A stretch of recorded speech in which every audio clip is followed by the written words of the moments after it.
Olá, sejam bem-vindos a mais um Psicologia Espírita com Joana de Ângeles.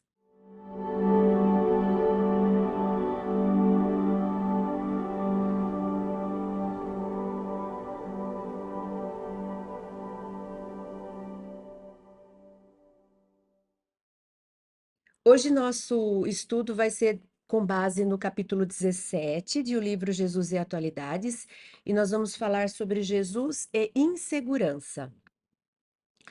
Para falar de insegurança, o próprio nome, né, o próprio conceito de insegurança é a falta da segurança. Então, nós temos que entender o que é segurança para entender que esse capítulo vai estudar a falta, a ausência daquilo que nós chamamos por segurança. Segurança vai ter relação com proteção. Quando a gente fala assim, eu me sinto segura em casa, significa eu tenho uma estrutura que me garante minimamente um senso de estar protegida. Porque eu tenho uma chave bem forte na porta, ou porque eu moro num prédio e nesse prédio existe lá uma barreira bem difícil de alguém conseguir subir, porque tem o porteiro, enfim. Ou eu tenho sistemas de alarme, ou isso tudo porque nós moramos no nosso Brasil, né? Porque se a gente morar em outro país de primeiro mundo, por exemplo, talvez a gente não precise de tantos apetrechos e de tantas estratégias para se sentir seguro em casa, né? Talvez a gente tenha um senso de segurança porque a própria condição do lugar onde a gente habita oferece essa proteção. Então, quando nós falamos eu me sinto segura em casa, quer dizer que, na minha análise, eu não corro riscos visíveis. Eu não vejo visivelmente risco de ser atacada, de ser assaltada, ou seja o que for.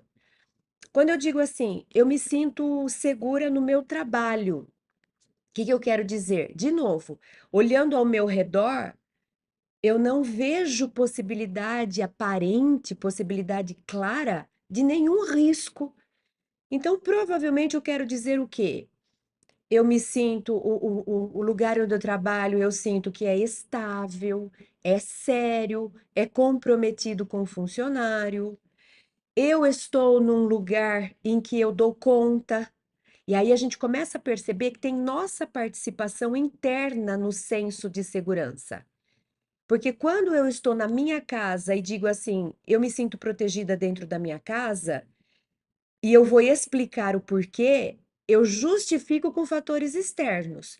Eu me sinto protegida em casa porque a porta é forte, porque a trava é segura, porque eu moro num prédio, porque tem segurança na rua, porque tem porteiro na entrada, todos fatores externos.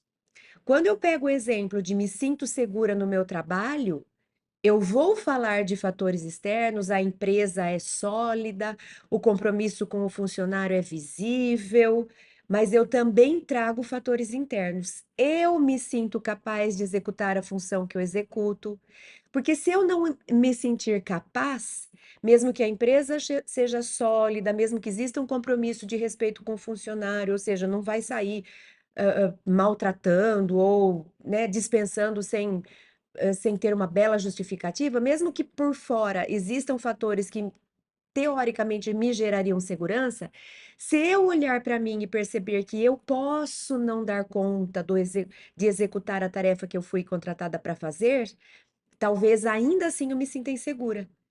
E aí talvez eu diga assim: "Ai, amiga, eu me sinto insegura no meu trabalho". E ela possa me dizer: "Mas Cris, a empresa é sólida, eles têm respeito pelo funcionário, ninguém é dispensado, tá tudo certo". Então, lá fora sim, mas o problema é que como eu me vejo, eu não sei se eu me garanto nesse emprego. Talvez eu não dê conta, talvez eu não corresponda, talvez eu não consiga. E é esse lugar que me dá um senso de instabilidade, de insegurança. Então, nós vamos percebendo que, quando nós falamos de segurança ou de insegurança, nós temos fatores que nos dão a sensação de segurança ou insegurança externos. Se eu estiver numa cidade que é uma das mais violentas do meu país, andando de noite sozinha, esse ambiente externo vai me dar a sensação de insegurança. Não tem a ver comigo, tem a ver com o contexto. E em outros momentos, o senso de insegurança ou de segurança é interno. Ah, eu preciso fazer uma palestra em público na empresa onde eu trabalho, preciso fazer uma palestra para os funcionários. Se eu internamente eu olhar para mim e falar, não, eu tenho competência, eu sei falar o que eu preciso falar, eu sei, eu estou apropriada do conhecimento, eu sei que eu tenho uma boa fluência, eu sou capaz de me comunicar, eu sei que eu consigo me controlar no meu nervoso, então eu tenho relativamente segurança para poder enfrentar isso. Mas se alguém fala, Cris, você pode fazer uma apresentação para os funcionários do trabalho que você está fazendo, do projeto que você está envolvida, e eu olhar para dentro e falar, peraí, eu tremo se eu falar em público, eu não sinto que eu sei o suficiente para que se as pessoas começarem a fazer perguntas, eu não sei se eu vou saber se responder. E se as pessoas não prestarem atenção, talvez eu me descontrole, talvez eu engasgue. Se olhando para dentro eu percebo que eu não vejo recursos para esse enfrentamento, pode ser que eu me sinta insegura. Então, e por aí vai. Vamos pensar em casa, na nossa vida familiar. Ah, eu sou mãe. De novo, como é que uma mãe vive plenamente segura criando um filho? Impossível. Impossível. Por quê? Porque fatores externos estão aí, a criança pode mexer na tomada e levar um choque, eu não dar conta de segurar, a criança pode subir num lugar e cair, a criança pode, enfim, tem fatores externos, né? Tem essa sociedade violenta que desrespeita, que a gente sabe que existe, e tem os próprios nossos fatores, como mãe, por exemplo. E se eu não souber educar? E se eu não conseguir ensinar? E se eu não for capaz de mostrar o quanto eu amo? E se eu não souber como lidar com a situação X ou Y? Então, de novo, sempre que a gente for falar de segurança ou de insegurança, nós vamos sempre fazer uma análise externa ou interna, avaliando riscos possíveis e vamos ter a nossa opinião. Essa opinião é que dá o senso de segurança ou insegurança. Então, pegando esse exemplo da maternidade, se eu olhar o ambiente, não, minha casa está protegida, eu tampei as tomadas, eu não deixei nada que ele pudesse subir para cair, eu tirei tudo que era objeto pontiagudo.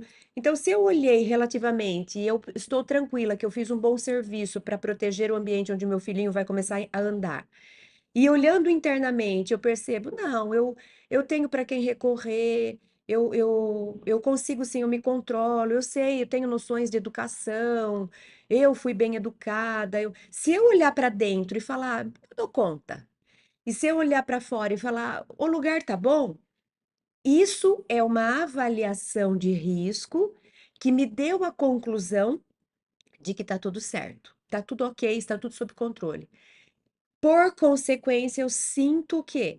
Eu tenho o quê? Uma sensação de segurança. Tá tudo bem, eu descanso.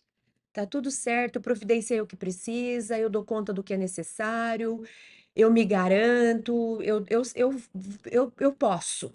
Então, eu relaxo, eu tenho a sensação de segurança. E se eu estiver na mesma situação, ai meu Deus, porque eu moro num lugar, porque isso aqui esse lugar é perigoso, porque eu não sei se eu dou conta, e se eu não estiver aqui, se eu fizer uma avaliação e não sentir que está tudo bem, que está tudo sob controle, que eu dou conta, eu vou ter uma sensação de insegurança. Então, quando nós formos falar de segurança ou de insegurança, nós vamos falar sobre isso. Fatores externos e fatores internos. Então, existe aí algumas coisas a mais para a gente acrescentar nessa reflexão inicial.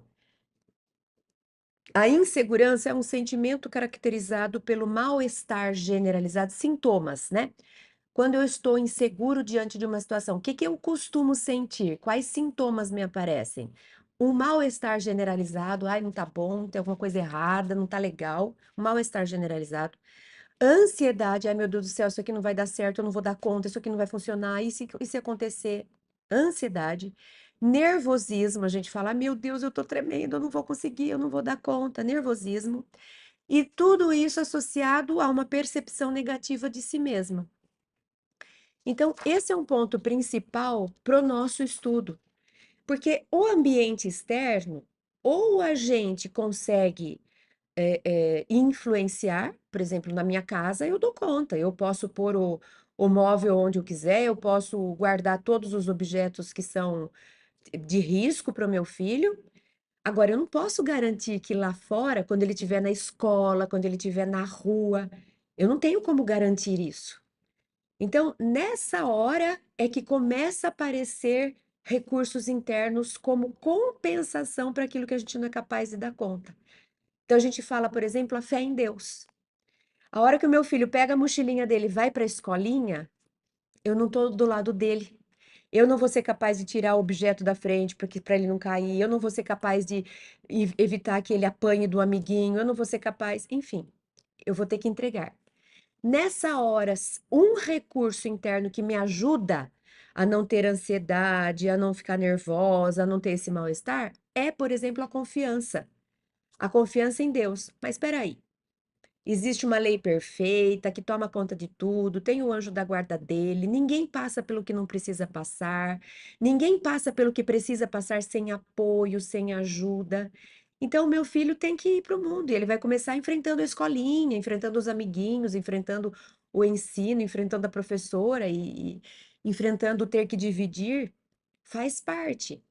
E eu confio que ele teve uma boa educação. Então, conforme a minha segurança interna, a minha confiança de que está tudo certo, que eu fiz o que me cabia, que Deus vai dar conta do que não é meu, que Deus vai proteger, que ele está sob controle, que se ele tiver que passar por alguma coisa, ele vai passar com a ajuda do anjo da guarda. Se eu tiver esse entendimento, e veja que é um fator interno isso, depende de como eu vejo a vida, depende das minhas crenças, depende da minha conexão com Deus. Isso vai me dar a sensação de segurança, apesar de eu não estar controlando ele lá fora, ou a sensação de insegurança. Eu estou por minha conta, não existe ninguém, não existe anjo da guarda, não existe Deus. Ele está lá fora, ele está sozinho. Se eu não tiver com ele, uma catástrofe vai acontecer, aí eu vou me desesperar. Então, um fator predominante para a gente lidar com a insegurança que é própria do mundo de provas e expiações são esses recursos internos, principalmente a fé que Deus controla aquilo que eu não sou capaz de controlar. Porque se eu tenho insegurança que eu tenho medo de cair, eu posso agir de forma a prevenir isso. Tem coisas que eu não consigo, que não cabem. Será que o meu filho adolescente que está indo para a escola sozinho vai ser assaltado lá fora? Eu não posso, eu não tenho como evitar, a não ser que eu tranque ele dentro de casa.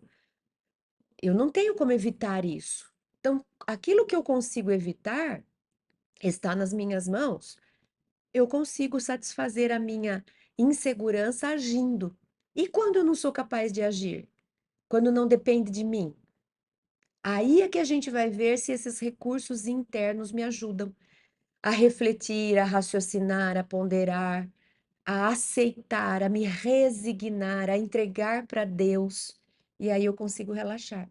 Se eu não tiver uma boa relação com esse lado transcendente à matéria, se eu não confiar que existem leis que coordenam, que existe anjo da guarda, que Deus é amoroso, que Ele está protegendo todo mundo, se eu não tiver esses recursos, é impossível viver na Terra sempre de forma segura. Porque o que nos cabe controlar é pequeno. Fora tudo que pode acontecer para a nossa vida, é gigante. Se eu não tiver uma fé em algo que está além do que eu sou capaz de estar, a vida na Terra vai ser desesperadora. Vai ser realmente muito difícil. Que mais? É uma sensação de incerteza e instabilidade capaz de afetar várias áreas da vida do ser humano, como relacionamento, trabalho, estudo, autoestima. Quer ver um exemplo da insegurança pessoal? Quando, por exemplo, eu olhando para mim, eu não acredito que eu sou merecedora, que eu sou forte, que eu sou valorosa, que eu sou importante. Eu não acredito. Não estou dizendo que eu sou melhor do que ninguém. Eu estou dizendo que o ser humano que eu sou, É um ser humano que tem valor, como qualquer outro. É um ser humano importante, como qualquer outro. É um ser humano que merece ser amado, como qualquer outro. Se eu não tiver isso bem instalado em mim, bem certo, bem resolvido, eu vou me relacionar com alguém e aí eu vou ser aquela pessoa que fica assim: ai, mas porque será que ele gosta de mim? O que será que ele viu em mim? Ai, mas e se ele achar alguém melhor do que eu? Ai, mas e se ele descobrir que eu não sou tão isso ou tão aquilo como ele acha que eu sou? Ou seja, essa insegurança significa eu não tenho uma imagem de mim boa o suficiente para justificar que alguém goste de mim. Agora, veja que triste, todo ser humano não independe de qualquer coisa. Todo ser humano é digno de ser amado. Deus ama a todos nós. Jesus amou a todo mundo. Jesus não falou, nossa, esse aqui apronta muito. Não. Jesus amou. O ser humano é filho de Deus. Que filho de Deus que não merece ser amado, nem que seja aquele mais complicado que aprontou tudo que não tem direito de aprontar. Ainda assim, ele tem valor como filho de Deus. Ainda assim, ele não está condenado a ir para o lado negro da força, se tornar seja lá o que for. Ele vai ser mais sofrida a vida dele, porque ele está escolhendo um caminho mais difícil, porque está optando por erros, está optando por se afastar das leis divinas. Mas lá na frente, no final da história, sabe o que que ele vai ser? Um anjo. Pode demorar mais, pode ser mais sofrido, e Jesus via a gente assim. Lá no final da história, ele vai ser um anjo perfeito. Ele vai viver o amor na sua plenitude. Então Jesus olhava, e todos, isso é fatal. O livro dos Espíritos nos fala o que, que é fatalidade, quando a gente vai estudar sobre fatalidade. Uma coisa que é fatal é que todos vamos evoluir. A gente pode tentar atrasar nosso progresso, a gente pode tentar atrapalhar, a gente pode se jogar para tudo que é ruim. No final da história, a lei do progresso nos tira daqui e nos leva para Deus. E a gente é fatal que a gente vai ser perfeito, iluminado, amoroso. Então, todo ser humano é digno de ser amado. Não quer dizer que as pessoas precisem compactuar com os erros. Então, eu posso dizer para o meu filho assim: filho, o que você fez de mexer no lugar que a mamãe falou que não era para você mexer, isso que você fez não é certo. Isso que você fez vai trazer um prejuízo para você. Você vai ter que consertar o que você quebrou.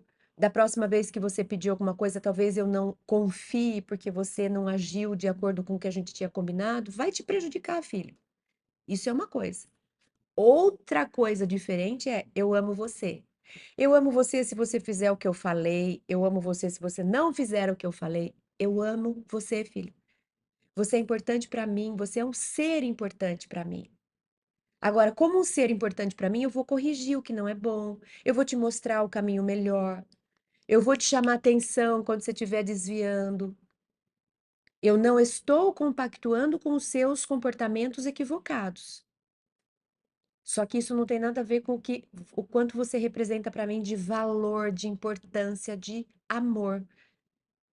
Então, por que que o ser humano olha para o seu parceiro, para o seu cônjuge, com esse olhar?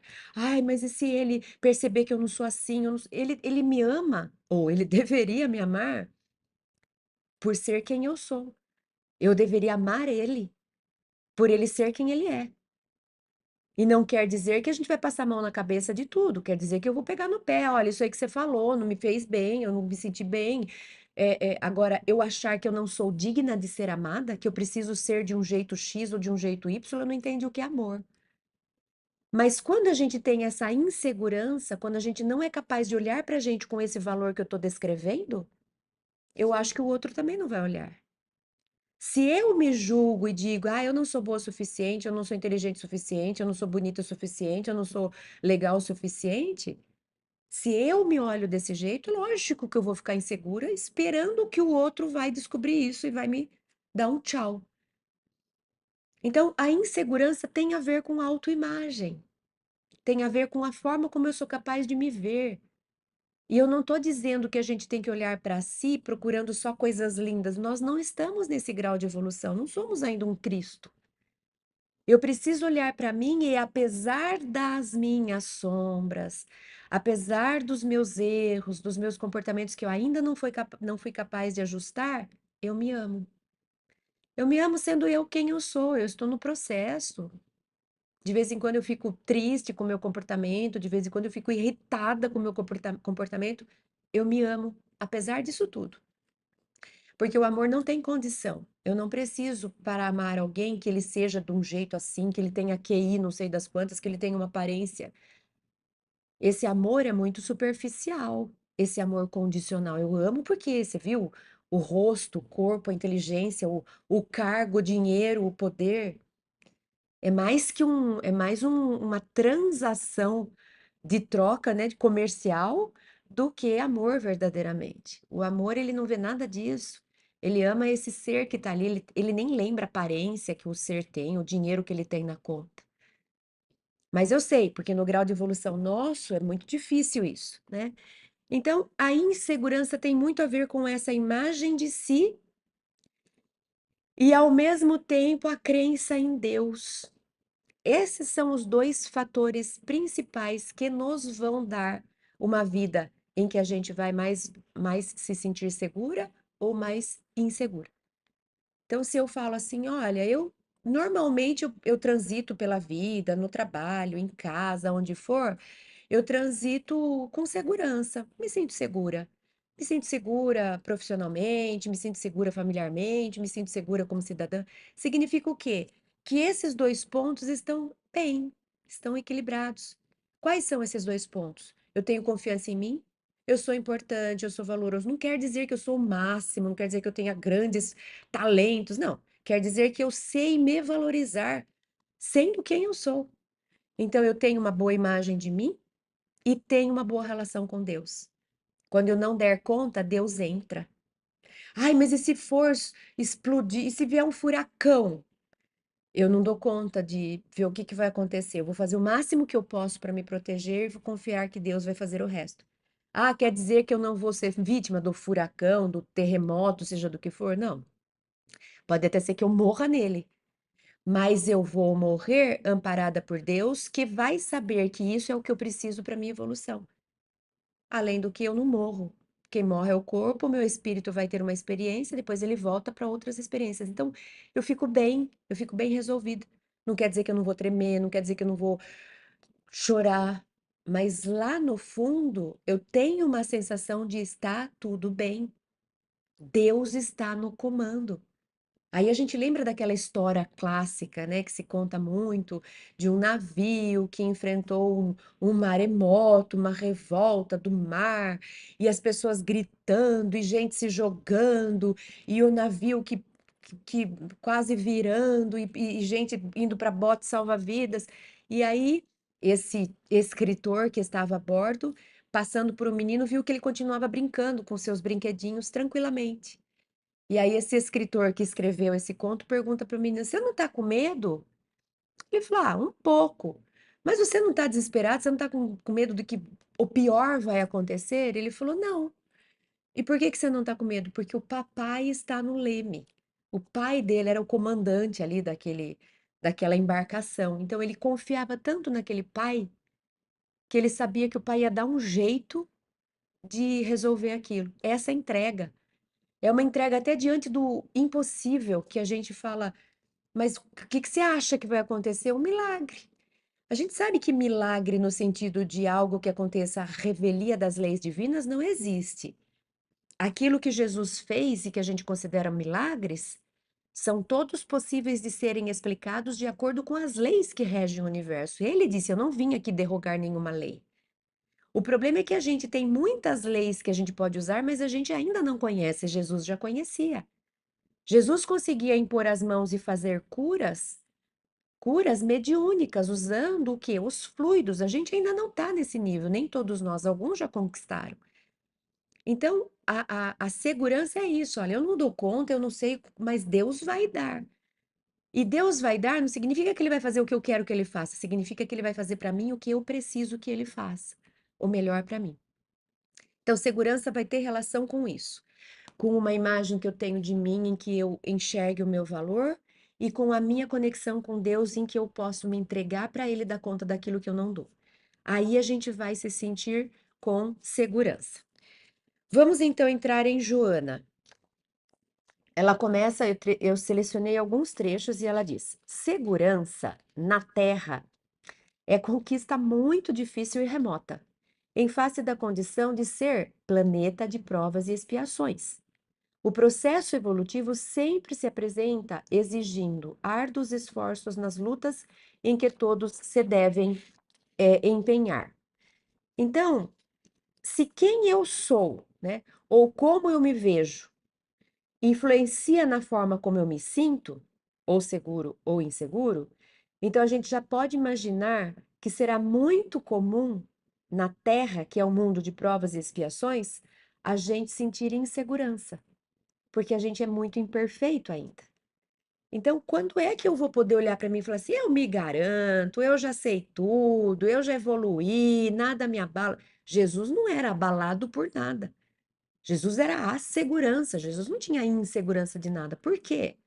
Por causa disso, porque ele já era o máximo do que ele poderia fazer. A gente não. Eu preciso fazer isso, eu não sei fazer. Jesus sabia. Está acontecendo aquilo, eu não sei o que é. Jesus sabia o que era. Jesus tinha uma conexão com Deus. Então, no mundo de provas e expiações, a gente não vai se sentir seguro o tempo todo, é impossível. Por isso que a gente depende muito da nossa fé em Deus. Porque a hora que eu não der conta mais de ir, eu entrego e Ele vai me ajudar. Ele vai cuidar. Vamos pegar uma criança pequenininha. O que que uma criança de 1 aninho é capaz de fazer por si mesma? Praticamente nada. Então, ela se entrega aos pais. São os pais que vão dar conta dela, de cuidar, de proteger, de higienizar, de alimentar, de ensinar, de amar, tudo ela recebe. Nós somos espíritos ainda nas primeiras fases da evolução, crianças, no máximo adolescentes. Então, nós não somos capazes de dar conta da nossa vida sozinha. Deus, fica dormindo aí, que eu aqui manjo tudo e dou conta de tudo. Não. Eu sou como essa criança. Deus, eu vou precisar do Senhor a maior parte do tempo. Na maior parte do tempo eu preciso, porque é o Senhor que vai me socorrer até eu crescer como Jesus cresceu. Aí eu vou conseguir ser um co-criador com você e vou conseguir tomar conta de um planeta inteiro que nem Jesus consegue. No nosso grau de evolução, a maior parte das vezes a gente ainda vai depender dessa ajuda divina do nosso Pai, que vem para fazer aquilo que a gente não é capaz de fazer. Então, somos imperfeitos, né? Trazemos ainda muita consciência de culpa dos erros do passado. Isso dá medo, dá insegurança, quando a gente inconscientemente a gente fala assim: "Ah, eu tenho tanto medo de passar por isso ou por aquilo". Muito provavelmente tem registros lá no inconsciente de vidas passadas, em que eu tenho culpa de alguma coisa que eu fiz, e no fundo eu tenho uma intuição de que eu vou ter que resgatar aqui ou resgatar ali. Aí eu tenho insegurança porque me dá medo. Será que eu vou dar conta de resgatar? Não vou dar conta de resgatar? Isso é mundo de provas e expiações.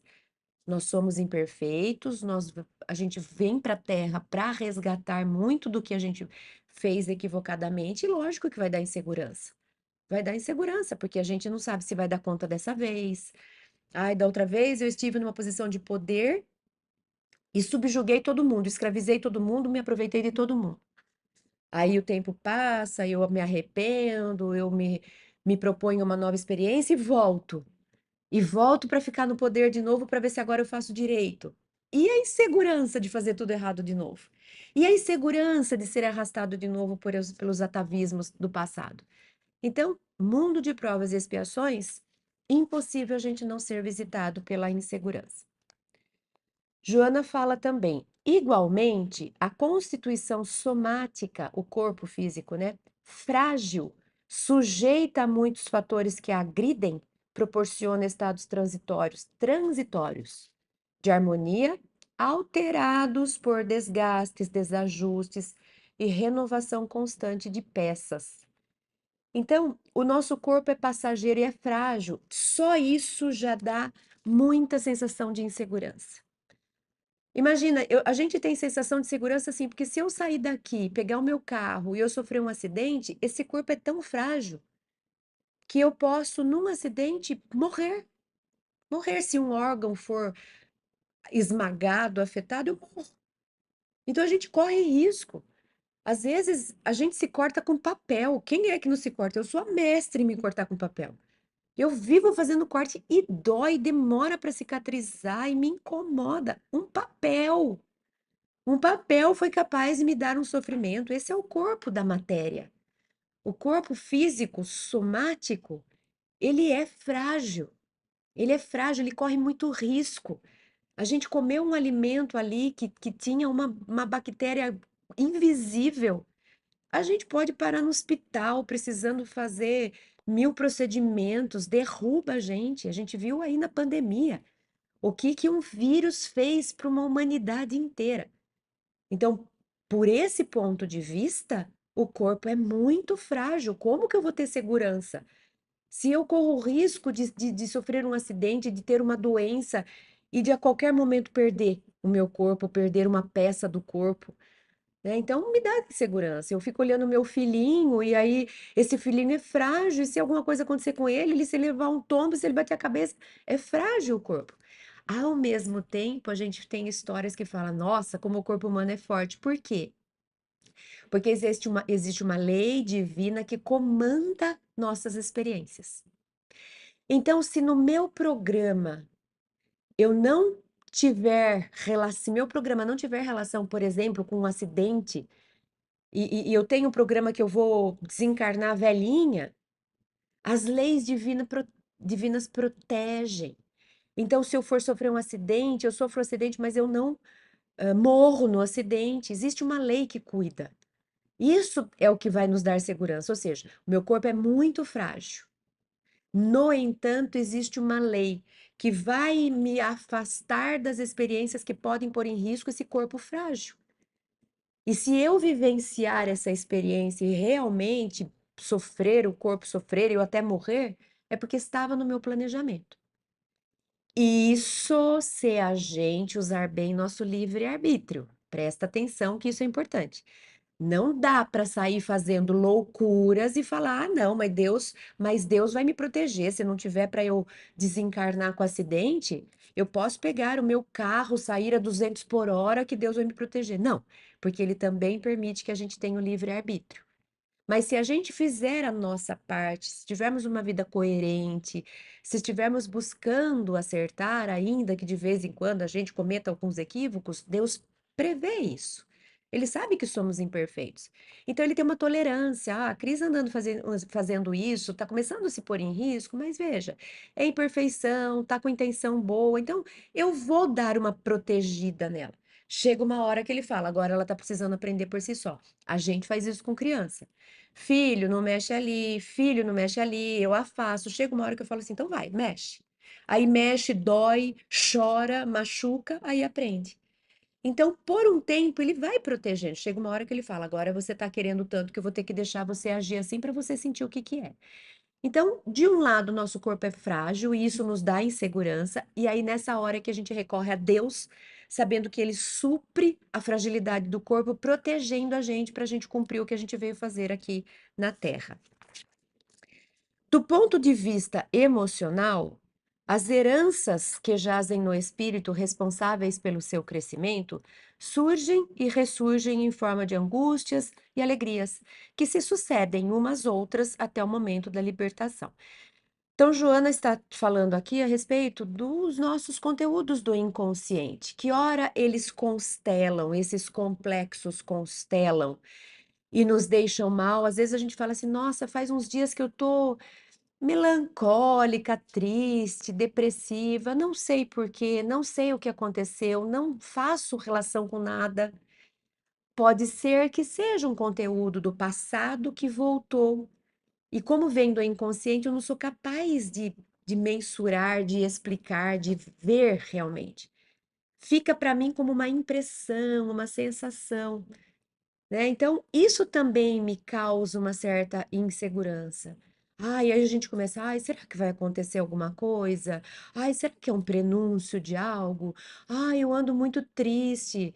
Isso nos causa aflição, né? Jesus falou: "No mundo tereis aflições". Por que que no mundo, na terra, teremos aflições? Porque ora nós estamos enfrentando provas, Deus manda desafios para ver como a gente se sai, né? Deixa eu mandar aí para a Cris um desafio dela, sei lá, ficar sem dinheiro para ver como é que ela reage. Não é karma do passado, não é expiação. É desafio, é prova. Deixa eu mandar para ver como ela se sai, para ver se ela se supera. E tem horas que eu estou lidando com expiações, que aí sim são resgates. São acertos que eu preciso fazer com base em equívocos que eu cometi no passado. O nosso mundo é de provas e expiações, e de provas e de expiações. Então, é óbvio que a gente vai ser visitado pela insegurança com frequência. Então, por isso que nós precisamos nos preparar, precisamos desenvolver autoconhecimento para ter uma autoestima melhor. Não, Cris, você consegue, você vai dar conta, tá tudo certo. E precisamos ampliar a nossa conexão com Deus para a hora que a gente não der conta, mas Deus está no comando. Mas o papai está no leme, mas ele está me protegendo. Isso me transfere de novo para um estado de segurança. Então, insegurança, ai meu Deus do céu, tem uma prova aparecendo, ai meu Deus do céu, estou vivendo uma expiação, apareceu uma doença muito terrível, e agora? Se eu tiver uma boa imagem de mim, uma boa relação comigo, não, Cris, mas vai dar tudo certo, você consegue, você é forte, você vai passar, todo mundo passa. E se eu tiver uma boa conexão com Deus, mas Deus está olhando, ele vai, ele cuida, ele me manda anjos, tá tudo bem. Eu consigo resgatar a segurança suficiente para enfrentar o problema. Então, no mundo teremos aflições, porque ora estaremos vivendo provas e ora expiações. E aí isso dá instabilidade, dá insegurança. Por isso que eu preciso estar bem preparada para enfrentar e resgatar a segurança. Além disso, o estágio moral em que transitam os indivíduos não lhes tem permitido liberar-se dos seus instintos agressivos que os levam às neuroses, às paranoias, às enfermidades mentais e à violência. Então, olha que interessante. Joana disse assim: o seu corpo físico é frágil, vai te dar insegurança, medo de ficar doente, de se machucar. As suas emoções são aflitivas, porque tem relação com os passados que você se comprometeu, com as provas e expiações que você tem que passar. Então, emocionalmente, você é frágil, porque a hora vem uma culpa, a hora vem um medo, a hora vem uma problemática que você precisa vivenciar. Então, emocionalmente, você é frágil. Moralmente, você é frágil, porque moralmente a gente ainda não dá conta de fazer o que é certo. De vez em quando a gente pega um atalho para um caminho mais fácil, para ver se a gente ganha, tira proveito em cima, às custas dos outros. Moralmente a gente é frágil, então também isso gera insegurança, porque moralmente a gente não dá conta de se manter no lugar correto, no lugar de alinhação, de, de alinhamento com as leis divinas, né? E então nesse estágio moral, muitas vezes a gente se deixa levar pelos nossos pelas nossas mazelas morais, orgulho, egoísmo, e aí a gente se deixa arrastar por isso, e isso vai gerar insegurança. Ainda vivemos muito com base nos instintos, apesar de sermos já seres racionais. Não somos capazes de falar, ai, que vontade de fazer isso, mas eu sei que não é o certo, vou me disciplinar para não fazer. O que que a gente faz? Ai, que vontade de fazer isso, fiz. Eu me deixo arrastar ainda pelas minhas tendências morais ou imorais. Ainda não consigo usar a força da razão para fazer boas escolhas e me educar e me disciplinar, falar, não, não, isso não é certo. Aguenta aí, respira fundo e não vai fazer. Vai pagar para ver o caminho certo. A gente ainda não consegue se disciplinar nesse sentido. Ela continua falando: multiplicam-se em consequência os crimes, com celeridade, com rapidez incontrolável, ao tempo em que os mecanismos de repressão igualmente se tornam desumanos, tornando o mundo todo uma imensa arena, na qual se digladiam as forças antagônicas em belicosidade incessante e volumosa. Então, alguém vai e age mal aqui, outra pessoa para poder reequilibrar, ao invés de oferecer o mal com o bem, oferece o mal com outro mal. E aí vira uma bola de neve, de mal em mal com mal com mal. A gente vê hoje aqui na nossa realidade brasileira, por exemplo, as penitenciárias, o estado que é muitas vezes insalubre, né, lá dentro. O tanto que esse lugar acaba não resgatando o ser humano, não reinserindo corretamente, não trazendo de volta recursos saudáveis, mas acaba gerando ainda mais revolta, porque ele cometeu um crime, entrou numa penitenciária, numa prisão, e lá dentro ele sofreu punições tão severas que ele saiu de lá ainda mais revoltado, ainda mais dedicado a descontar e vir uma bola de neve. Então, isso também gera insegurança e é uma realidade nossa. Compreendendo o primitivismo, eu tinha feito uma anotação que eu acho que vale a pena eu voltar antes da gente ler esse trecho. Eu tinha escrito assim, que a gente ainda vive a lei do mais forte e a lei do mais esperto. A gente ainda se deixa levar por aquilo que a gente aparenta ser ao invés do realmente o que a gente é, realmente o ser. Então, a gente vive muito com base na casca de fora, na persona, naquilo que os outros enxergam. Por trás tem um egoísmo e um orgulho que nos arrastam para dominar o outro, é a lei do mais forte, é a lei do mais poderoso. Eu quero ter privilégio, eu quero sair ganhando, eu quero ser melhor do que os outros. Essa é essa sociedade em que ela diz que esses crimes correm, né, com celeridade. E eu lembrei também de uma história que um amigo contou, que ele foi assistir não faz muito tempo, uma nova versão da história do Pinóquio que saiu, acho que em animação ou filmagem mesmo, não sei. E nesse novo filme do Pinóquio, tem uma cena em que o Pinóquio está preso numa gaiola, ele foi aprisionado, e ele ali dentro, na história original, ele se arrepende das mentiras que ele estava contando, dos equívocos, dos comportamentos equivocados, ele se arrepende. Na hora que ele se arrepende, aparece um ser divino, uma fada, um anjo, que intercede por ele e o liberta. Então, olha que mensagem bonita. É a mensagem real. É o que a gente aprende no Espiritismo. A gente é ajudado quando a gente se coloca num estado espiritual de ser ajudado. Então, eu enxergo os espíritos. Quantas vezes a gente vê lá no umbral as cenas que André Luiz descreve, Manuel Filomeno de Miranda descreve? O espírito estava numa zona umbralina, num lugar difícil de sofrimento. E ele faz uma oração. Quando ele faz uma oração, ele enxerga o anjo que estava ali para ajudar. Enquanto ele não se eleva, ele não se arrepende, ele não busca, o anjo está do lado dele, ele não enxerga, ele continua prisioneiro de si mesmo, preso na própria mente. Então o Pinóquio está lá dentro, quando ele cede, ele fala, "Ah, eu me arrependo", quando ele se põe nessa situação, ele pode ser ajudado e esse anjo tira ele dali. Aí esse amigo disse: Veja o que fizeram hoje. Nessa nova versão, o Pinóquio está prisioneiro dentro da gaiola e ele tem uma ideia para sair dali. Ele começa a contar mentira, mentira, mentira, o nariz começa a crescer, crescer, crescer, crescer, até que ele consegue pegar a árvore, até que ele consegue pegar a chave com o seu nariz e ele se solta, ou seja, ele se solta porque é astuto, ele se solta contando mentira. Então, que imagem que se passa para a criança que está assistindo ali? É a da lei do mais forte, é a lei do mais esperto, é do espertalhão, é daquele que tira vantagem, daquele que dá um jeitinho, daquele que tira proveito. Veja como a gente está em termos de humanidade perdida. Estamos perdidos, estamos apostando em caminhos ilícitos para a gente conseguir ser bem, ser feliz e viver bem, né? Agora sim, compreendendo o primitivismo em que se debatia a humanidade, do seu tempo, Jesus percebeu quão difícil seria a implantação da paz nos corações e quantas lágrimas seriam vertidas a fim de que tal acontecesse. Então, a gente lembra daquela música, A paz do mundo começa em mim. Não existe possibilidade da gente impor a paz fora. Porque eu posso impor, eu chego aqui numa comunidade e digo assim, gente, a partir de hoje eu instalo a paz. A partir de hoje só existe paz aqui. As pessoas têm livre-arbítrio. Ela pode olhar para mim e falar assim: ah, é? Quer ver? E me dar um soco. Acabou a paz.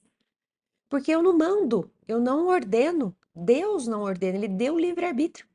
Então, a paz só vai ser instituída numa coletividade quando cada membro dela aceitar se posicionar pacificamente perante os outros. Então, começa dentro do ser humano, não é de fora para dentro. Não adianta eu falar, eu te ordeno a ser pacífico. Se ele quiser ser pacífico, é um esforço que ele vai plantar, é de dentro para fora. Então, quando a gente olha isso, de novo, como é que eu vou viver um mundo de forma segura se eu sei que cada um pode fazer por livre-arbítrio o que quiser, inclusive de me maltratar, me ofender ou me roubar, ou seja lá o que for. Então, o nosso grau de evolução é um grau que gera naturalmente instabilidade, insegurança, né? Então, faz parte do nosso grau de evolução. E lidar com isso, e vigiar isso, e lutar por isso é o que vai fazer a gente crescer, né? Ofereceu, porém, né, Jesus, uma perspectiva de paz ao afirmar que aquele que perseverar até o fim será salvo. Então, basta não desistir que a gente vai conseguir. Então, basta que a gente não desanime, basta que a gente não desespere, basta que a gente não se entregue, basta que a gente continue confiando na gente e em Deus. A salvação aqui deve ser tomada como um estado de consciência tranquila, de autodescobrimento, em que o mundo interior assoma, governando os impulsos desordenados e harmonizando o indivíduo. Então, corpo é frágil, emoção é frágil, moral é frágil, mas eu vou continuar lutando, eu vou continuar me conhecendo, vou continuar investindo em mim, eu vou continuar me conectando com Deus. Cada dia eu vou ficando mais segura. Ainda que seja um ambiente instável, eu tenho essa paz interior, porque está tudo bem. Deus está no comando. Eu estou fazendo o que me cabe. O resto é entrega. É resiliência, é resignação. Tudo vai ser conforme o melhor para mim, desde que eu esteja me posicionando como eu preciso. Aí pode confiar que Deus cuida do restante. Propunha, né, Jesus? Credes em Deus? Crede também em mim? Ide e pregai. Tomai sobre vós o meu fardo e aprendei comigo, que sou manso e humilde de coração. Inúmeras vezes o seu comprometimento com a verdade desvelava-lhe a segurança que o sustentava na ação. Então, aqui Joana termina dando uma receita, que é uma receita numa única frase de como ser mais seguro na terra. Escuta Jesus quando ele diz: credes em Deus? Crede também em mim. Ide e pregai.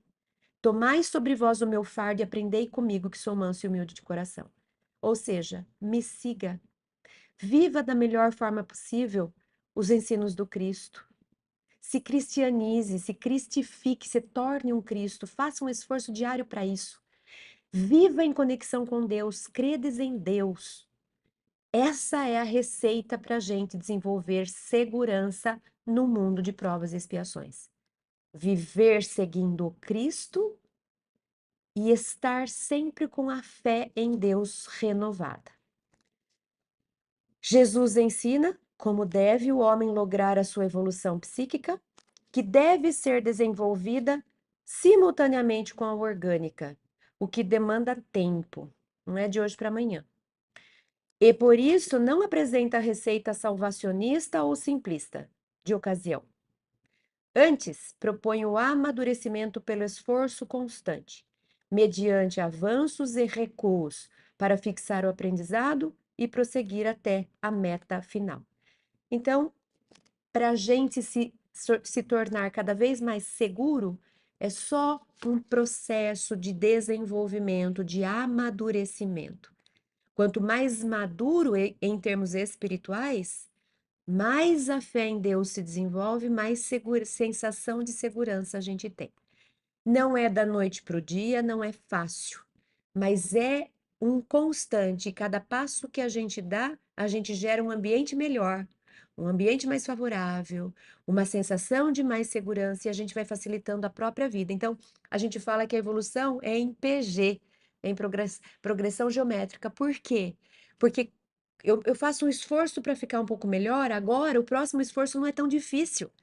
Então, se eu fizer o mesmo esforço, eu já ganho 2 vezes aquilo que eu tinha ganho antes. Então, a gente vai é uma coisa que vai se ampliando a evolução. Cada passo que a gente dá, a gente facilita mais ainda o próximo passo. E isso precisa que a gente faça, então, com fé, com confiança em Deus, e se propondo, então, a seguir Jesus para amadurecer. O ser maduro é um ser seguro. Obrigada pela atenção de vocês e até a próxima semana, se Deus quiser.